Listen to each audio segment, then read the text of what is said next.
wato makasudin wannan zaman da muka yi shine mu ƙara masu bayani akan inda ake kan maganar shigowar tsohon gwamnan jihar Zamfara mai girma Alhaji Abdulaziz YARI Abubakar tare da duk jama'arsa shigowarsu cikin PDP a wannan jihar. Alhamdulillahi an kai ƙarshe kuma sun riga sun shigo mu, kuma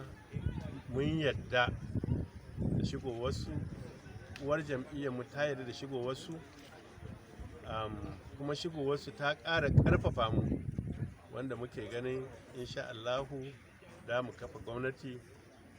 in an yi zaɓen shekara mai zuwa.